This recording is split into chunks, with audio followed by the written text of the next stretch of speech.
Bonjour et bienvenue, je voudrais partager avec vous quelques coups de cœur littéraires que j'ai eus en 2023.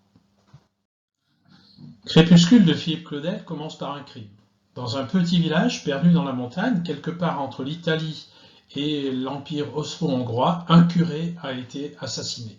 L'enquête est menée par le policier local qui s'appelle Norio et bientôt va se poser la question centrale. Doit-on trouver la vérité vraie ou bien la vérité efficiente, c'est-à-dire celle qui sera utile à la collectivité et acceptée par tous? C'est un formidable roman, magnifiquement construit et écrit, une sorte de fable intemporelle qui fait bien sûr écho à notre monde actuel. Le roman de Laurent Binet, Perspective, commence aussi par la découverte d'un corps. À Florence, en 1557, le peintre Pontormo est retrouvé mort, assassiné, au pied des fresques sur lesquelles il travaillait. L'enquête est confiée à Vasari. Le roman est écrit sous forme d'échanges épistolaires entre les protagonistes, Vasari bien sûr, l'enquêteur, Cosimo de Médicis, Michel-Ange, Catherine de Médicis et un des suspects, le broyeur de couleur. Mais qui est donc le véritable assassin de Pontormo? Ne serait-ce pas Michel-Ange lui-même? L'enfant dans le taxi de Sylvain Prudhomme est l'histoire d'une quête personnelle où se mêlent présent, passé et secret de famille. À l'enterrement de son grand-père, le narrateur découvre l'existence de M, un fils de ce grand-père, né d'une relation amoureuse en Allemagne à la fin de la Deuxième Guerre mondiale. Et donc, le narrateur part à la recherche de ce M mystérieux qui, à l'âge de 14 ans, avait fait 1000 km en taxi pour retrouver ce père inconnu.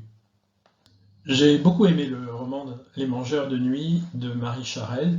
C'est un roman à la fois magique et empreint de poésie. C'est aussi un roman intéressant au niveau historique. L'action se situe entre 1920 et 1956 au Canada.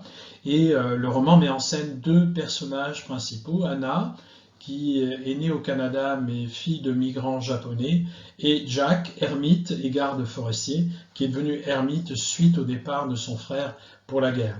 Anna est bien née au Canada, mais elle va subir les conséquences néfastes du rejet de la communauté japonaise par les Canadiens dans les années 30.